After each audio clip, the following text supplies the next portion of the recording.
A quarta palavra, meu Deus, et ora nona exclamavit Jesus voce, magna dicens, Eloi, Eloi, lama sabachthani, quod est interpretatum, Deus meus, ut quid dereliquistime. As três primeiras palavras de Jesus manifestam a luz infinita que brilha no âmago do seu sofrimento.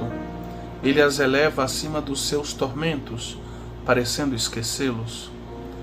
As duas palavras que se seguem exprimem a intensidade da sua dor. São gritos arrancados pela crueldade do suplício, queixas que sobem em direção ao céu. Meu Deus, e ainda tenho sede.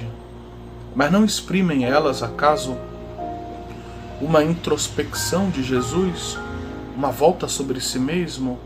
Tentemos escrutar ou prescrutar este mistério. Vejamos o texto de São Marcos que nos apresenta a quarta palavra, Marcos 15, 34. Vamos começar a ler um pouquinho antes. É a hora sexta, e a hora sexta cobriu-se de trevas toda a terra até a hora nona. E na nona hora proferiu Jesus um grande brado, dizendo: Eloi, Eloi, lama sabachthani, que quer dizer, meu Deus, por que me abandonaste? E ouvindo isto, alguns dos circunstantes diziam: Vede como chama por Elias. As três primeiras palavras segue-se longo intervalo de silêncio. Parece que entre as 12, o início da crucifixão, e as 15, nós temos um grande silêncio, silêncio de amor, um silêncio do crucificado, o silêncio da entrega amorosa. Cristo mergulha no seu sofrimento. Cristo mergulha na sua obra redentora, assumindo os pecados de todos os homens, de todos os tempos, toda a angústia que o mal gera no coração do homem, toda a ferida que o mal causa à humanidade. Jesus assume tudo isso. A hora nona, Jesus sente-se aproximar a morte, ergue de novo a voz, de um modo aparentemente apressado. É o tempo de pronunciar as 4 últimas palavras, uma após a outra, de Charles Journet.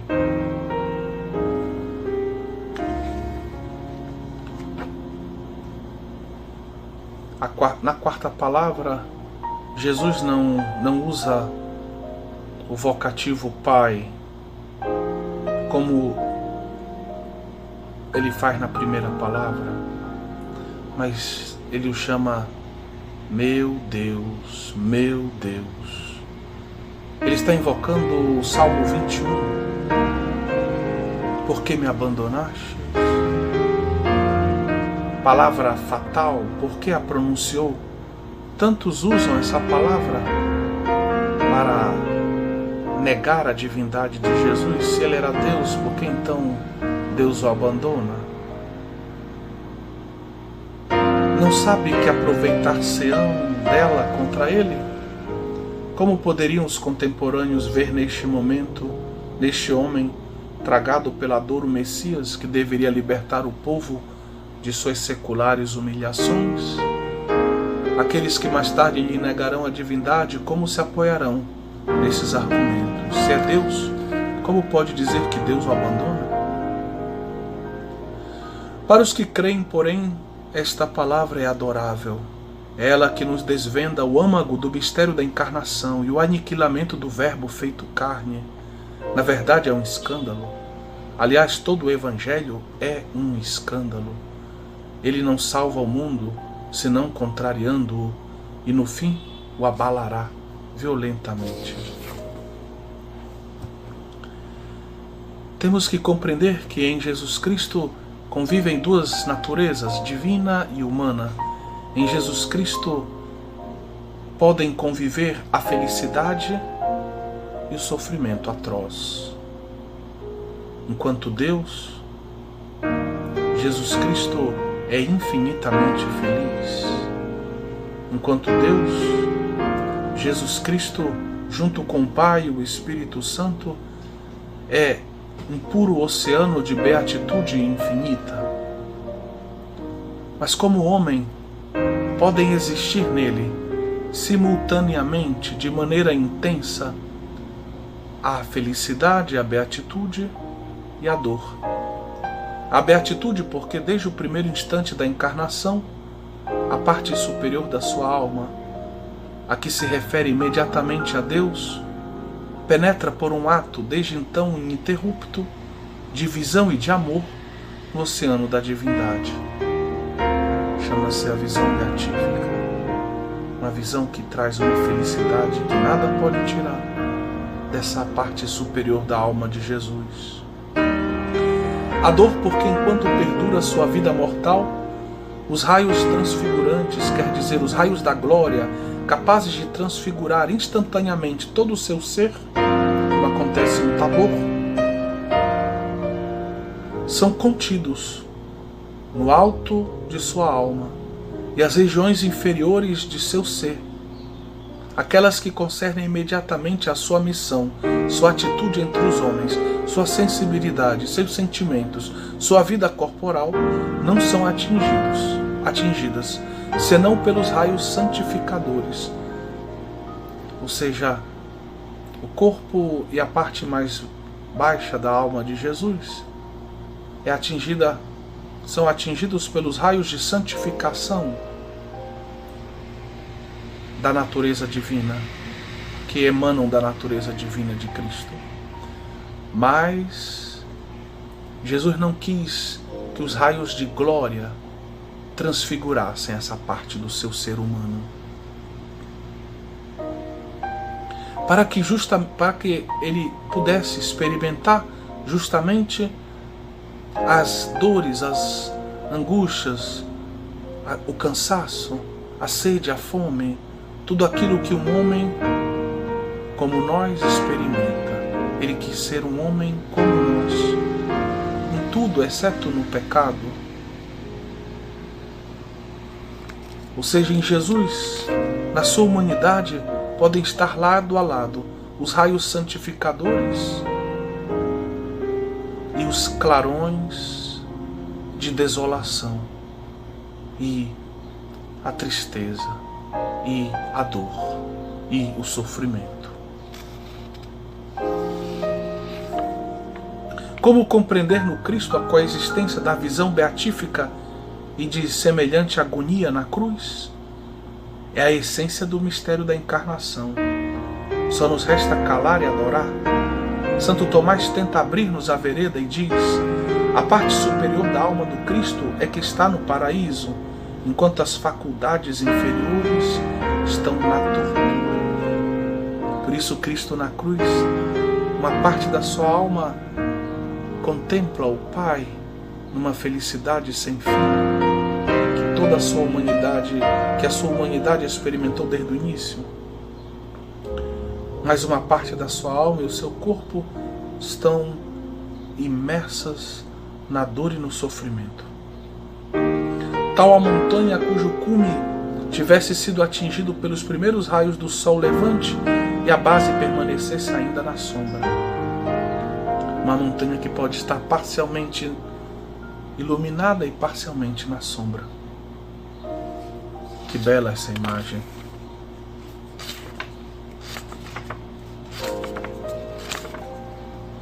Jesus experimentou na cruz as mais intensas de todas as dores.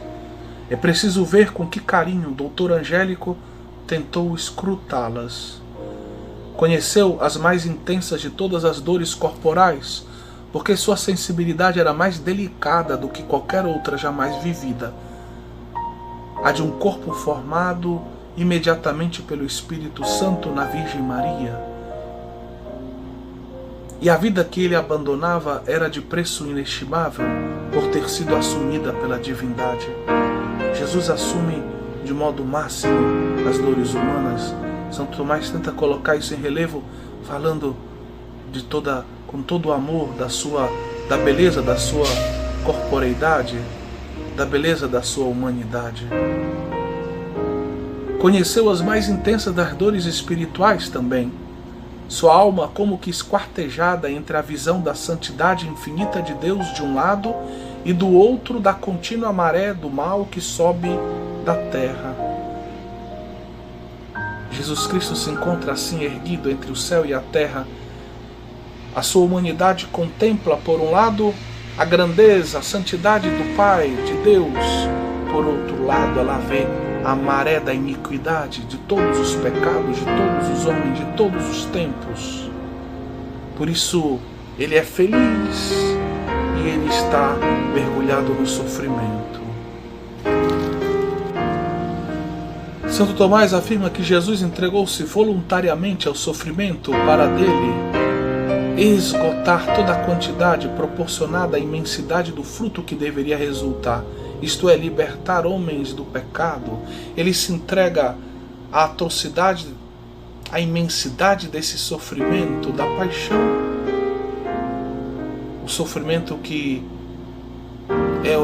está ligado ao assumir todo o pecado, toda a maldade, toda a iniquidade da inteira humanidade, sabendo que desse sofrimento resultará a libertação da humanidade, a salvação da humanidade. É grande o sofrimento, mas o bem que derivará desse sofrimento é muito maior, à luz do amor divino e humano de Jesus. Surpreendente é a quarta palavra, porque ela nos apresenta essas duas faces do interior de Jesus. Ela é, como até então dissemos, o brado espontâneo de Jesus. Ela é o brado daquele que está mergulhado no sofrimento, que faz do Salmo 21 a sua oração. O sofrimento é tamanho, é tão atroz, que o justo se sente como se estivesse abandonado por Deus. Não consegue sentir a presença de Deus, de tal modo a sua sensibilidade está imersa no pecado, que é o não a Deus. E resta-nos recordar que, ao invocar as primeiras palavras do Salmo 21, Jesus está agindo como os judeus da época. Eles invocavam o Salmo para fazer daquele Salmo a sua oração. Jesus está rezando. E ao invocar esse Salmo, é importante que nós leiamos o Salmo por inteiro. Se o início do Salmo é esse brado aparentemente desesperado, porque não é desesperado, é um brado de um homem, de um justo que sofre.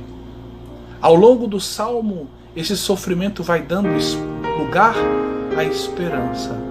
O justo vai rezando, e na medida em que ele reza o Salmo, ele vai expressando a sua esperança. Ele sabe que daquele sofrimento virá um bem maior. Ele sabe que aquele sofrimento é salvação. É salvação para um povo. Por isso, quando Jesus invoca as primeiras palavras desse salmo, ele expressa, por um lado, esse sofrimento atroz. A sua alma está mergulhada na iniquidade do pecado de toda a humanidade. Está assumindo isso para redimir a humanidade. Por outro lado, no meio desse sofrimento, ele também contempla a santidade do rosto do Pai. Ele sabe que ele está vivendo tudo isso para poder realizar o projeto do Pai, para que a igreja nasça, para que uma nova humanidade venha à luz. E diante desse projeto do Pai, vale a pena todo o sofrimento. Proporcionalmente, o que virá é muito maior do que aquilo que ele precisa enfrentar. Queridos irmãos e irmãs, Jesus contempla, por um lado, o Pai e o seu projeto santo para a humanidade. Por outro, toda a malícia, toda a maldade, toda a ingratidão, toda a falta de abertura para Deus, todas as blasfêmias, todo o mal que o homem é capaz de realizar ao longo da história. Por isso ele sofre, mas sofre sabendo por que sofre e com a esperança de vencer esse sofrimento e estabelecer para sempre o reino de Deus entre nós. Sim, o Salmo 21, 22 é um canto de esperança. O clamor do início é um grito de dor, não é um grito de desespero. É o grito de dor dos profetas, é o grito de dor de Jó, é o grito de dor de Jeremias, que enfrentam sofrimentos terríveis. Mas Deus há de tirar desses sofrimentos bem maiores. Por isso, dessa súplica dilacerante que se eleva ao céu, começa a brotar palavras de esperança e de louvor, de gratidão, de reconhecimento. É oração. É oração esse grito de Jesus. Podemos dizer que Jesus está esmagado pelo excesso da dor e a desolação de sua alma, a ponto de exclamar em voz alta: meu Deus, por que me abandonaste?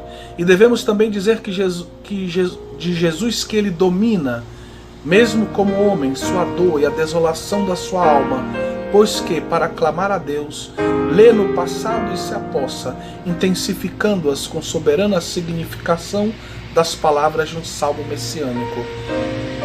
Ele é Senhor, apesar de todo esse sofrimento, ele é Senhor.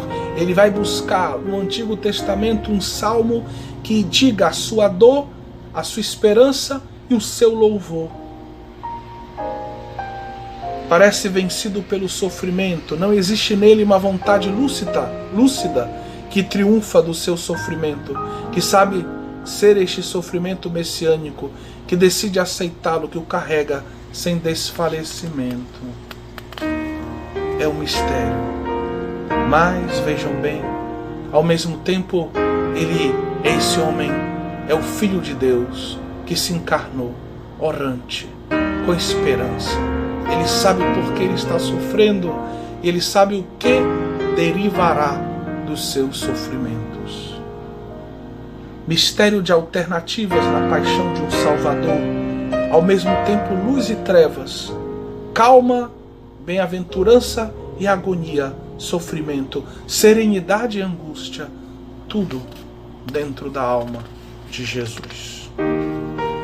Queridos irmãos, também nós muitas vezes vivemos assim, divididos por esses sentimentos, por essas experiências contrárias. Unamo-nos a Cristo e Cristo nos ajudará a vencer os nossos sofrimentos, a uni-los aos seus e assim realizarmos perfeitamente em nossas vidas a vontade do Pai, que vai tirar dos nossos sofrimentos bens ainda maiores para a nossa vida, para a vida de nossa família, para toda a igreja. A quinta palavra: tenho sede. Poste ascens Jesus, quia omnia consumata sunt, ut consumaretur scriptura dixit Cício. A quarta e a quinta palavra de Jesus exprimem, antes de mais nada, o excesso de seu sofrimento. Mostram o Salvador acossado nos últimos excessos de sua sensibilidade. A quarta palavra é o brado da angústia interior. A quinta, mais humilde e dolorosa ainda, é o grito da angústia física. As quatro palavras anteriores supunham a presença de pessoas. Até a quarta há como que um diálogo entre Jesus e seu Deus. Agora retiram-se os presentes e o deserto é ilimitado. Resta apenas o grito do suplício, da sede. Aquele, porém, que diz tenho sede, é o verbo divino. E de novo, vemos abrir diante de nós o mistério da encarnação. A quarta palavra, meu Deus, foi-nos conservada por São Marcos e São Mateus, mas somente São João, no capítulo 19, versículo 28, nos apresenta a quinta palavra. Vamos ler o Evangelho. Depois, sabendo Jesus que tudo estava consumado, a fim de se cumprir a Escritura, disse: tenho sede. Havia ali um vaso cheio de vinagre. Tendo, pois, fixado numa vara uma esponja embebida no vinagre, aproximaram-na de sua boca. É a queixa extrema, espontaneamente arrancada de Jesus pela dor física, é a repetição voluntária para que ele, de uma palavra de outro salmo messiânico. Eis, pois, mais uma vez que Jesus, os dilacerantes paradoxos da encarnação. Em Jesus, os dilacerantes paradoxos da encarnação. Ora, vemos o desejo de sua sensibilidade torturada, que lhe faz pedir um alívio. Ora, sentimos a santa decisão de sua vontade, que o força a esgotar o cálice dos sofrimentos previstos. O Evangelho salienta esta vontade tangível. Sabendo Jesus que tudo estava consumado, a fim de se cumprir a Escritura, disse: tenho sede. Jesus, ele está naquele momento da cruz, no meio desse sofrimento atroz, a sua corporeidade, a sua humanidade tem uma sede física, sensível. Ele está extenuado. Ele pede para beber algo que o ajude a suportar o sofrimento. Mas ao mesmo tempo esse tenho sede tem um sentido espiritual. Jesus quer tomar o cálice da vontade do Pai até o final. Ele não quer deixar de tragar o último gole deste cálice. Ele quer cumprir a sua vontade até o final. Só depois do último gole ele vai poder dizer: tudo está consumado. Mas de que Escritura se trata? Sabendo Jesus que tudo agora estava consumado, a fim de se cumprir a Escritura, disse: tenho sede. De que Escritura se trata? No Salmo, meu Deus, por que me abandonastes? Lemos esta frase, no Salmo 22, 21. O meu vigor secou-se como barro cozido, a minha língua pegou-se ao meu paladar. Se fala dessa secura interior. Mas o evangelista parece referir-se a um outro salmo, aquele 69, 68. Deram-me fel por comida, e na minha sede apresentaram-me vinagre. Este salmo exala os lamentos de um servidor de Deus, perseguido pelo seu zelo. Não se trata tanto do Messias, mas trata-se de um homem que serviu a Deus e foi perseguido por causa do seu zelo para com Deus. Um pouco mais adiante, no mesmo salmo, o servidor exclama: esperei que alguém se condoesse de mim, e não houve ninguém. Deram-me fel por comida, e na minha sede apresentaram-me vinagre. Antigamente, na época de Jesus, preparavam para os condenados uma bebida que o Talmud, um livro importante para os judeus, diz que era preparada pelas mulheres de Jerusalém. Antes da crucifixão, nós devemos nos recordar: uma bebida é oferecida a Jesus, mas Jesus recusa bebê-la. Trata-se de uma espécie de bebida para diminuir os sofrimentos daquele que é condenado à morte. Levaram-no a um lugar chamado Gólgota, que quer dizer lugar do crânio, e deram-lhe a beber vinho misturado com mirra, mas ele não a tomou. Isso está em Marcos 15, 22. Temos o mesmo fato é narrado também por São Mateus. Jesus recusa essa bebida entorpecente porque ele quer abraçar o sofrimento redentor. Mas agora já chegamos às 3 da tarde. Jesus está perdendo gota a gota o seu sangue. O seu corpo está secando. A sede é tenebrosa. Todos os ardores dos membros concentram-se na chama atroz que lhe devora as entranhas. Então ele suplica, ele diz: tenho sede. O evangelista diz que ali havia um vaso cheio de vinagre. Tendo, pois, fixado numa vara uma esponja embebida no vinagre, chegaram-na até sua boca. Um soldado age com compaixão. É interessante porque também nós podemos nos unir à cruz de Cristo e levar a Cristo, por assim dizer, um pouco de conforto, entregando a Ele o nosso coração, o nosso amor, entregando a Ele numa esponjinha o nosso vinagre, o nosso nada, a nossa pequenez. Isso podemos dar de beber para Jesus. É uma obra de misericórdia essa. Charles Journet diz que talvez esse pequeno gesto de piedade talvez tenha sido a porta aberta para a salvação desse soldado. Quem sabe? Possivelmente sim. Afinal, Jesus diz que quem der um copo d'água a um dos seus pequeninos, aos seus discípulos, vai estar dando para ele, e que haverá uma recompensa para isso.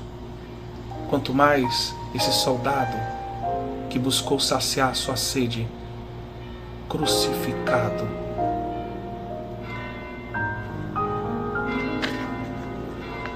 Na Quinta-feira Santa, Jesus dissera aos seus discípulos: tenho desejado ansiosamente comer convosco essa Páscoa antes de sofrer. Como pôde desejar assim a Páscoa na qual vão começar sua agonia e paixão? A resposta secreta está contida numa só realidade. Desde a sua entrada no mundo, Jesus está devorado e consumido pelo desejo de reparar a ofensa infinita feita a Deus pelo pecado e abrir aos homens as fontes do perdão prometidas pelo profeta. A aproximação do suplício sangrento da cruz, pelo qual todas as coisas da terra e dos céus vão ser reconciliadas, traz-lhe misterioso reconforto. Ele vê a hora se aproximar. É a hora de realizar a vontade do Pai, reconciliar a terra com o céu. A sede do desejo que atormenta a Jesus é salientada por Santo Agostinho nos seus comentários sobre os Salmos. Desejaria o Cristo realmente comer quando procurava os frutos da figueira para apanhá-los se o encontrasse? Desejaria ele realmente beber quando dizia à mulher da Samaria: dai-me de beber? E quando disse sobre a cruz: tenho sede, do que teria o Cristo fome? Do que teria sede, senão de nossas boas obras? Jesus tem sede de realizar a vontade de Deus. A vontade de Deus é a nossa salvação. A vontade de Deus é que nós sejamos santos. A vontade de Deus é que nós sejamos bons. Jesus tem sede das nossas boas obras. Aqui eu me lembro de Madre Teresa de Calcutá, que fez colocar na primeira capela do seu convento na Índia, ao lado do crucificado, a frase tenho sede, e ela se sentia vocacionada a saciar a sede de Jesus através da prática da caridade. Rezando e servindo os mais pobres, servindo os doentes, Madre Teresa de Calcutá saciava a sede de Jesus. E nós, que temos feito para saciar a sede de Jesus crucificado? Jesus diz: tenho sede. É antes de tudo porque morre de morte verdadeira. Não é um fantasma Jesus. Ainda aqui aparece o seu desejo ardente da salvação do gênero humano, conforme diz São Paulo. Deus, nosso Salvador, quer que todos os homens sejam salvos e cheguem ao conhecimento da verdade. Jesus mesmo dissera: o Filho do Homem veio procurar e salvar o que estava perdido. O Filho do Homem, ora, veio realizar a salvação. Mas o salmista diz: minha alma tem sede do Deus vivo. Jesus tem essa sede, a sede de realizar a vontade do Pai, a sede de salvar os homens, a sede de santificar os homens. Ele tem sede de que os homens sejam bons e lhe ofereçam boas obras. Esses aspectos são especialmente preferidos por Santa Catarina de Siena. É a fome e a sede do ansioso desejo que Jesus tinha de nossa salvação, escreve ela, que o faziam exclamar sobre o madeiro da Santa Cruz: tenho sede. Como se dissesse: tenho sede e desejo da vossa salvação, mais do que vos pode demonstrar o suplício corporal da sede física. Santa Catarina está escrevendo no seu epistolário. Santa Teresinha sentia seu ardor de salvar o mundo, identificar-se com o da Igreja Eterna. Santa Teresinha participa dessa sede de Jesus. Ela diz nos seus escritos espirituais: queria esclarecer as almas como faziam os profetas e os doutores. Gostaria de percorrer a terra, pregar vosso nome, plantar sobre um solo infiel a vossa cruz gloriosa, ó bem-amado. Uma única missão, porém, não me bastaria. Queria anunciar o Evangelho ao mesmo tempo em todas as partes do mundo e até mesmo nas ilhas mais distantes. Queria ser missionária, não somente durante alguns anos, mas gostaria de tê-lo sido desde a criação do mundo e continuá-lo a ser até a consumação dos séculos.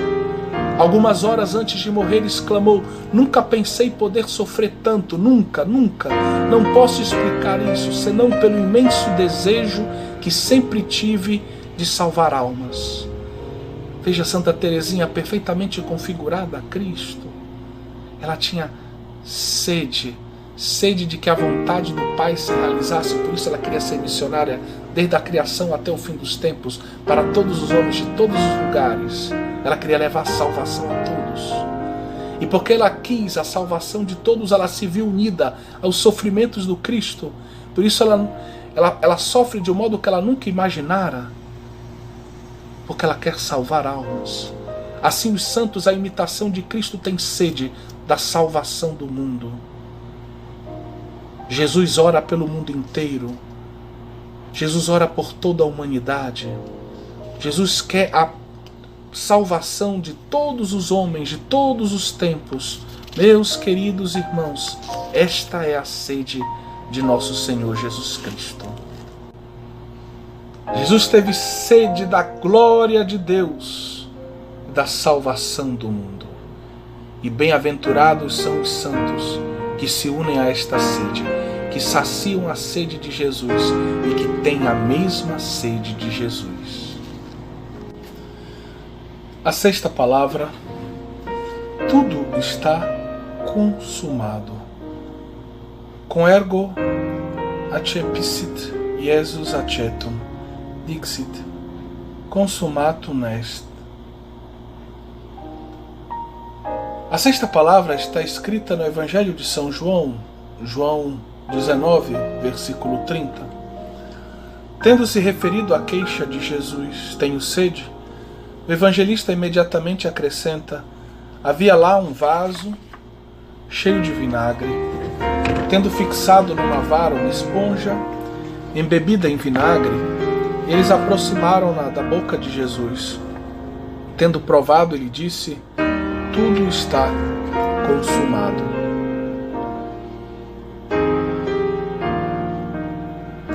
Tudo está consumado. Essa frase indica não somente que as profecias foram cumpridas, mas ainda que o foram de maneira tão alta, tão plena, tão divina, que excede a expectativa do próprio Israel. Jesus veio realizar perfeitamente o projeto do Pai que foi profetizado ao longo da história. Ao longo da história da salvação, Deus foi se revelando paulatinamente e foi preparando o seu povo para acolher a salvação na plenitude dos tempos. Por isso, todas as profecias apontam no fundo para Jesus Cristo. Jesus Cristo vem cumprir tudo aquilo que fora prometido, tudo o que fora profetizado. Quando Jesus diz tudo está consumado, significa que Jesus na cruz, ele interiormente, ele tem diante de si toda a história da salvação, todos os passos, as etapas pelas quais Deus fez o seu povo passar, para que chegasse então a plenitude dos tempos e o Verbo se encarnasse para levar a revelação ao seu ápice. Tudo está consumado. Jesus cumpriu rigorosamente, com amor filial, com a perfeição divina e com toda a sua humanidade que se tornou instrumento de salvação, cumpriu perfeitamente a vontade do Pai, cumpriu perfeitamente as profecias. Tudo o que fora prometido e profetizado se cumpre em Cristo Jesus. Tudo converge para a cruz e para a ressurreição do Senhor. Sim, mas Jesus, ele realiza tudo o que fora prometido e o realiza de um modo divino, que é surpreendente, que excede aquilo que podia ser imaginado. Jesus vem realizar as promessas superando todas as expectativas que eram variadas. Cada um esperava, por exemplo, o Messias de um certo modo, o Messias rei, o Messias profeta, o Messias sacerdote, um filho do homem. Jesus é tudo isso ao mesmo tempo. Ele é o filho do homem, ele é o servo sofredor, ele é rei, ele é sacerdote, ele é profeta, ele é o filho de Deus. Ele é Deus que se fez homem. E aqui tem a grande novidade, a surpreendente novidade, que faz com que junto com com o cumprimento de tudo aquilo que fora prometido, exista também uma novidade surpreendente que a divindade oferece ao homem por seu Filho, o Salvador. Sim, meus queridos irmãos e irmãs, tudo está consumado. Tudo está consumado de um modo ainda maior do que aquilo que fora previsto e profetizado, do que aquilo que se esperava, do que aquilo que se podia entrever a partir do Antigo Testamento. Essas muitas interpretações dos textos do Antigo Testamento que geravam muitas escolas rabínicas, muitos mestres, muitas discussões, e muitas vezes tentaram envolver Jesus nessas discussões, elas, no fundo, refletem o fato de que eram muitas as profecias, e por serem muitas as profecias e muitos os textos, e uma história longa, bonita, complexa, e reflete também o fato de que tudo isso apontava para o Messias. Por isso, cada judeu às vezes pegava certos textos e a partir deles construía a sua imagem, a sua ideia de um Messias. Jesus não poderia cumprir as profecias de Israel a não ser ultrapassando a expectativa do próprio Israel. De outro modo, manter-se-iam inconciliáveis entre si. Jesus não vem realizar apenas as expectativas de um grupo, ou de dois, ou da maioria. Jesus vem realizar a plenitude do projeto do Pai. Por isso, em Jesus, todas essas expectativas se encontram. Ele consegue realizar todas elas, transcendendo-as, sendo ainda maior do que aquilo que cada uma delas propunha. E por isso ele consegue conciliar aquilo que, historicamente, na sua época, parecia inconciliável. Aquelas visões que pareciam inconciliáveis, elas se conciliam na transcendência do Cristo. Esse Cristo que, ao mesmo tempo que realiza todas as expectativas, é mais do que todas elas. As profecias anunciavam uma teofania, uma vinda de Deus, manifestação da sua santidade consumidora e purificadora, um rei vitorioso, filho de Davi, que Isaías, num clarão fugitivo, chama o Deus forte, o príncipe da paz, e que faria Israel reinar sobre as nações, um servidor de Yahvé, transpassado por causa dos nossos pecados, que pelo seu sacrifício expiatório adquiriria uma posteridade indefinida. Incapaz de conciliar dados tão diferentes, o judaísmo dividia-os entre diversos personagens, chegando mesmo, por exemplo, a imaginar um primeiro Messias sofredor que viria a preparar o caminho de um outro Messias glorioso. Foi por terem sido previamente restabelecidos em sua mais pura significação e levados ao grau supremo de espiritualidade que esses episódios puderam espontaneamente convergir para Jesus. Todos eles vão convergindo para Jesus.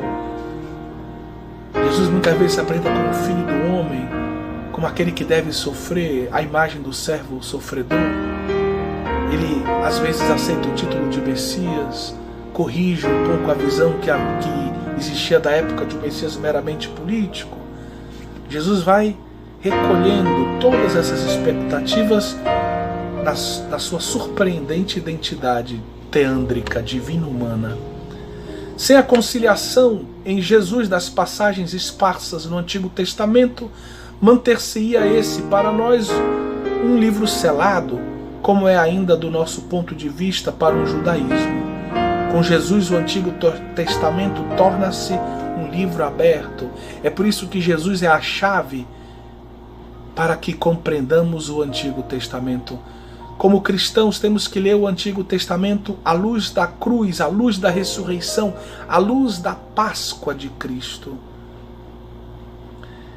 Tertuliano chama Jesus o iluminador do passado, illuminator antiquitatum, ou seja, aquele que ilumina o passado. Ele é a luz que ilumina o Antigo Testamento, ele é a luz que ilumina, que nos faz entender realmente as profecias, nos faz entender o que foi o dilúvio, nos faz entender a figura de Moisés e a sua missão, nos faz entender a passagem do Rio Jordão, nos faz entender o que significa Jerusalém e assim por diante.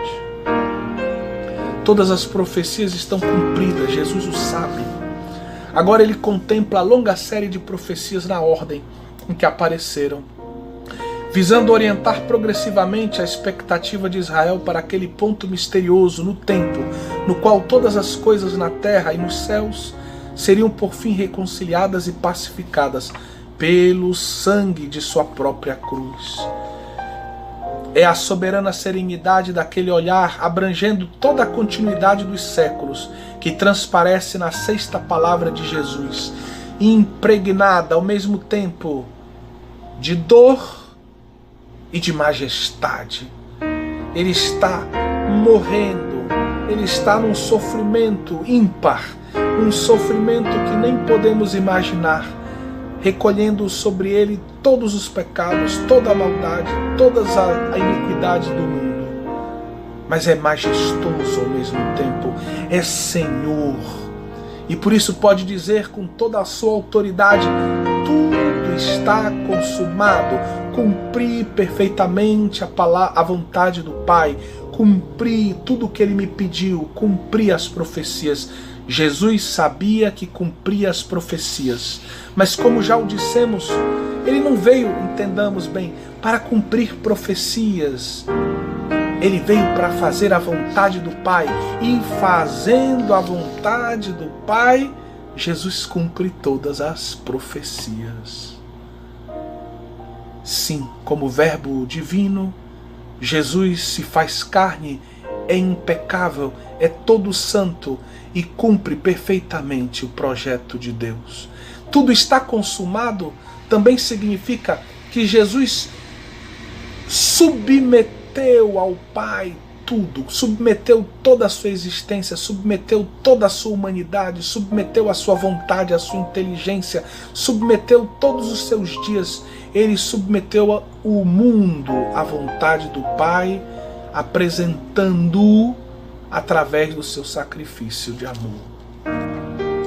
Por isso, tudo está consumado significa cumprir perfeitamente a vontade do Pai, cumprir todas as profecias, transcendendo-as, surpreendendo a humanidade com o amor que levou à encarnação e à redenção, realizada por um Deus homem na cruz.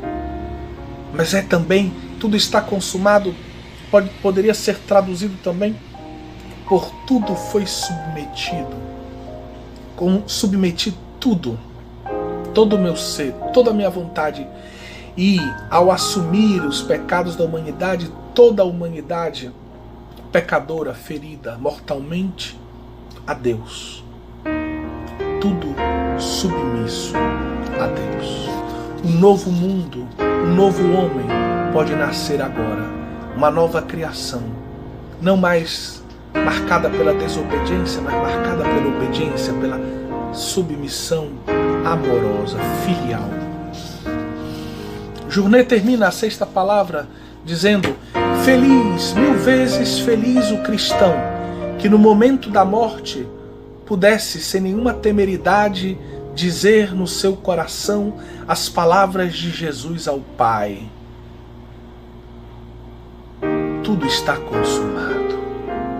Que maravilha seria chegar ao final da nossa vida e podermos dizer como Jesus: cumpri, ó Pai, perfeitamente a tua vontade.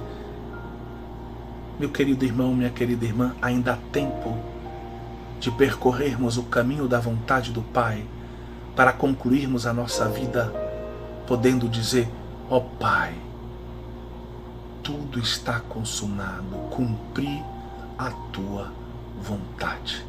Cumpri perfeitamente a tua vontade, com amor de filhos, com a esperança da vida eterna. Que assim seja. Sétima palavra: entre tuas mãos.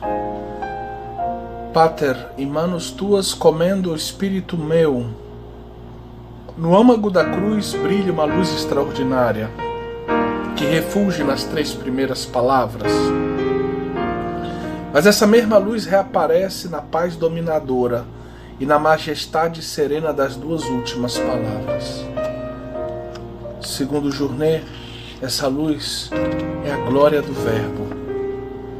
Enquanto na 4ª e na 5ª palavra parece que nós podemos tocar de um modo mais evidente na fragilidade da humanidade de Jesus. Com a 6ª palavra, tendo Jesus atingido o termo do seu itinerário, voltou-se para o mundo que viera salvar. É a sua obra redentora que colocou entre as mãos do Pai. Na 7ª palavra, tudo estando consumado, Jesus pode pensar em si mesmo. Resta-lhe ainda sua alma a arrancar do corpo, para fazê-la passar integralmente desta vida, onde o sofrimento tanto a despedaçou, a outra vida, onde não haverá mais agonia. O sentido destas 2 últimas palavras, com a sua referência de sucessão, estava já contido nos 2 versículos da grande oração sacerdotal de Jesus.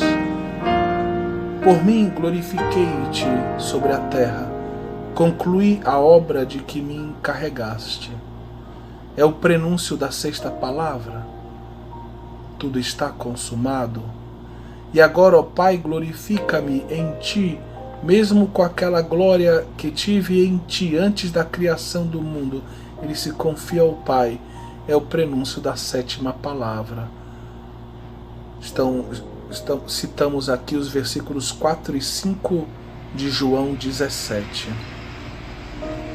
A 7ª palavra foi-nos conservada por São Lucas. É o único a nos relatar 3 das 7 palavras de Jesus.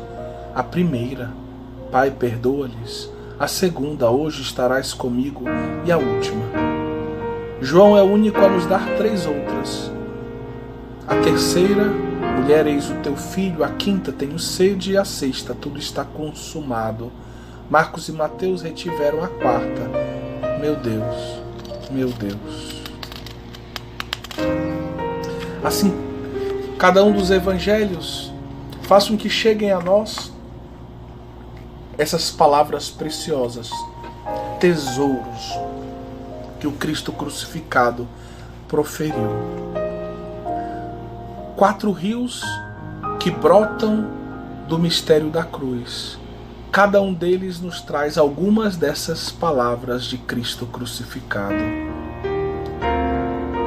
Ousemos comentar agora de Journet a 7ª palavra, cada uma das palavras desta 7ª palavra.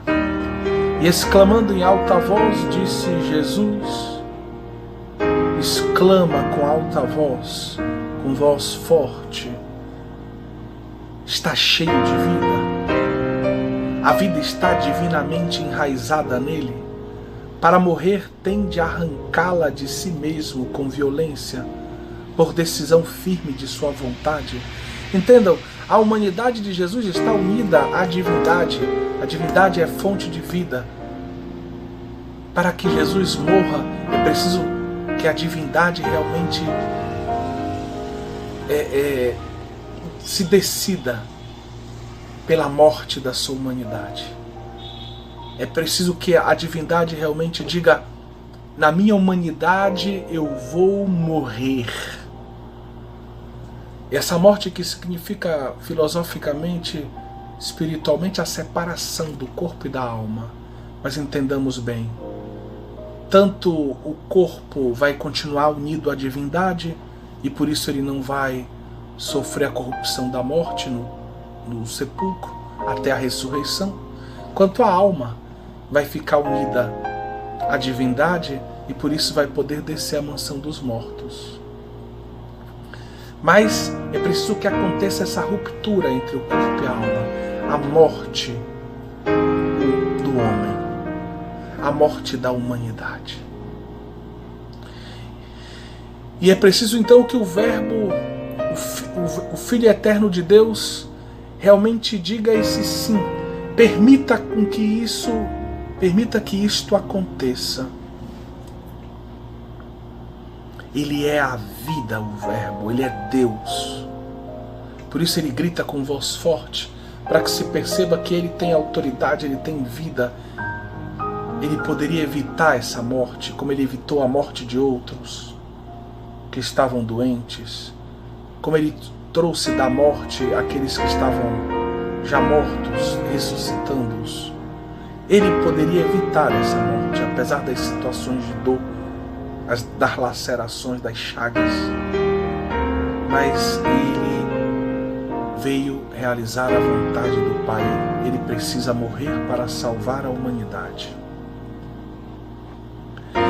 Nós lembramos aqui João 10, 17, 18, quando depois do discurso sobre o bom pastor, Jesus diz: eu dou a minha vida para tomá-la de novo.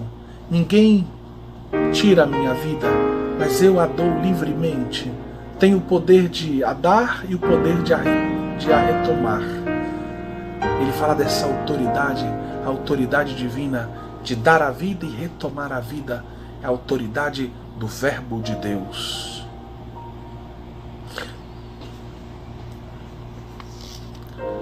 No seu terceiro Ientáculo, escrito na Alemanha no ano de 1524, o cardeal Caetano explica de que forma a morte do Salvador é um sacrifício. Em sua acepção própria, em oposição a um simples martírio, que só é sacrifício em sentido espiritual. Acentua 3 diferenças, mas nos interessa a segunda. A oblação do Cristo era voluntária pela própria natureza.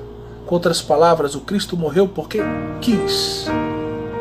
Ele quis morrer enquanto Deus, ele quis morrer enquanto homem. não somente pela sua vontade divina, mas também pela vontade humana, não apenas como se aceita um fato, não tem jeito, tem que morrer, tem que se entregar, mas como alguém que produz o efeito, como alguém que diz: eu vou morrer para salvar a humanidade, eu vou morrer.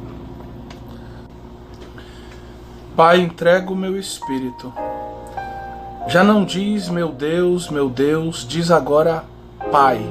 Como na primeira palavra, a serenidade das regiões elevadas de sua alma parece comunicar-se com as regiões inferiores e suas potências sensíveis, a fim de apaziguá-las. Pai, entrego o meu espírito. Era uma palavra do Antigo Testamento. O justo, vendo ameaçada a sua vida, volta-se para o Senhor, para Deus. Tu me tirarás deste laço que me armaram escondidamente, porque tu és o meu protetor. Nas tuas mãos entrego o meu espírito. Tu me remiste, Senhor Deus, de verdade. Trata-se do Salmo 31, 30, versículos 5 e 6. Assim, pois, a última palavra de Jesus, como também a quarta, meu Deus, foram tomadas de um salmo. Quão diverso, porém, é o sentido. Neste caso, o Salmo 31, 30, trata-se não tanto de evitar a morte, mas de enfrentá-la. Jesus pede ao Pai, não que lhe conserve um sopro perecível, mas pelo contrário, que lhe tome a alma imortal. É o momento em que esta alma deve deixar o estado de vida terrestre, em que o oceano do sofrimento humano podia bater-se sobre ela, para entrar no estado de vida celeste, em que será plenamente mergulhada na paz da glória. Sim, o descanso da alma, o descanso último, é a glória eterna de Deus. Normalmente a passagem da terra ao céu para Jesus deveria ser feita por pura transfiguração, afinal a humanidade de Jesus está unida à sua divindade. Bastaria que a sua humanidade fosse transfigurada e levada ao céu, não precisaria enfrentar a morte para ser introduzida na glória.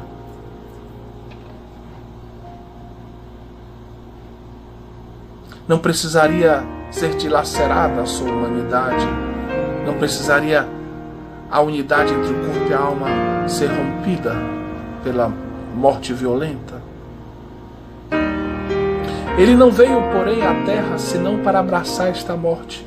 Ele se fez homem para morrer na cruz, para beber até o último gole do cálice da vontade do Pai, para pagar o preço dos nossos pecados, derramar o seu sangue por nós. É preciso, pois, que agora arranque a alma cheia de vida do corpo ferido, por uma decisão violenta da sua vontade.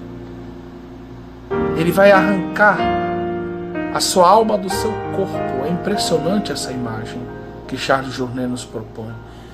Mas o Verbo eterno arranca a sua alma do seu corpo para entregá-la ao Pai. Entrega ao Pai de quem saíra por criação, quando após a anunciação, sua natureza humana fora inteira e miraculosamente formada para cumprir os desígnios do Pai por obra do Espírito Santo no seio da Virgem Maria. Antes da dissociação de seu ser, confia as partes componentes àquele que possui poder infinito para reuni-la. Dá-lhe sua alma empenhou. Pai, eu vou enfrentar a morte. Recebe a minha alma. Recebe o meu espírito. Assim, no momento de penetrar na morte, Jesus, que é Deus, entrega a Deus seu espírito empenhou, isto é, sua alma criada, porém imortal. Sob essa perspectiva, Santo Ambrósio comenta: Entrego o meu espírito. É com razão, diz ele, que o espírito é entregue, pois que está guardado em reserva. O filho guardou a sua alma para o Pai. O filho sabe que vem todo do Pai, enquanto segunda pessoa da Trindade, e que a sua humanidade foi assumida para realizar a vontade do Pai. A sua humanidade é criada e toda a criação é fruto do amor do Pai. Por isso o Filho entrega a sua alma ao Pai, entrega o seu Espírito ao Pai, diz Santo Ambrósio. O Espírito é um tesouro, um depósito de valor. Jesus entrega o que ele tem de humanamente mais precioso ao Pai, sabendo que o Pai vai cuidar da sua alma, sabendo que o Pai vai protegê-la, vai zelar pela sua alma.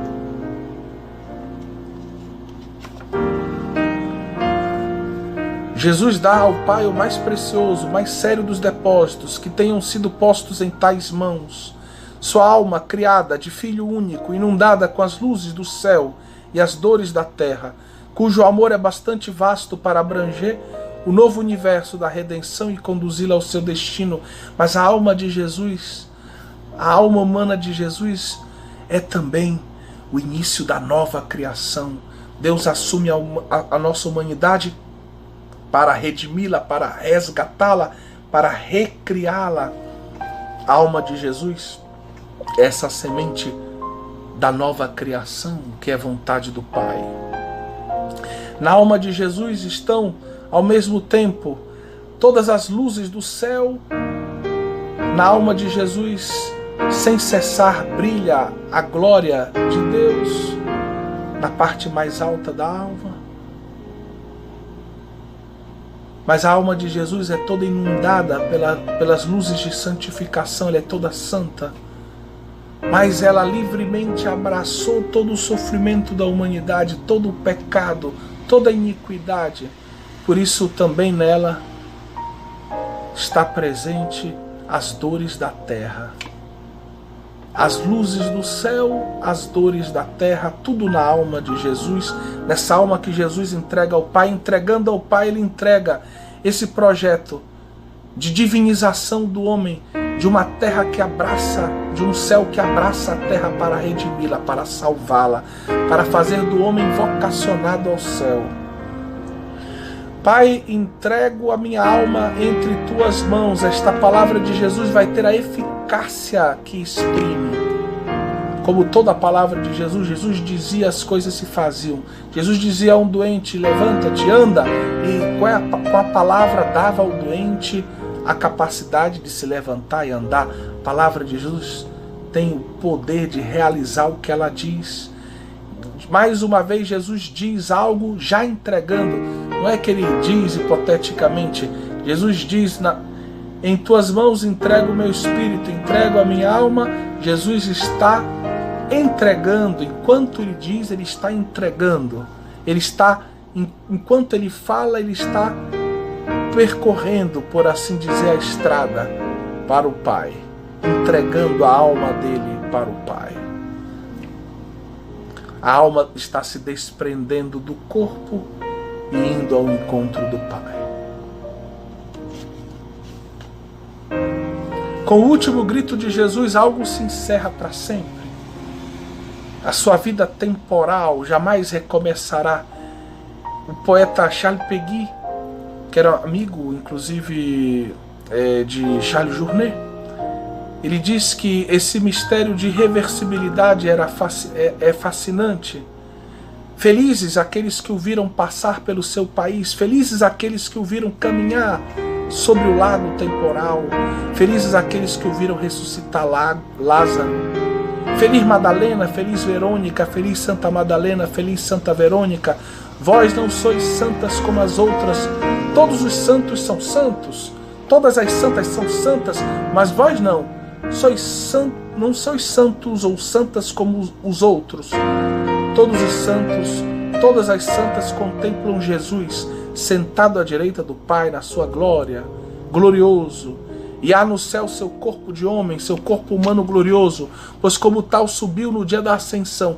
Mas vós, só vós, vistes esse corpo humano na nossa humanidade, com todos os seus limites. Só vós o vistes. Eles vão vê-lo na sua temporalidade, na sua historicidade, e depois vão contemplá-lo na glória.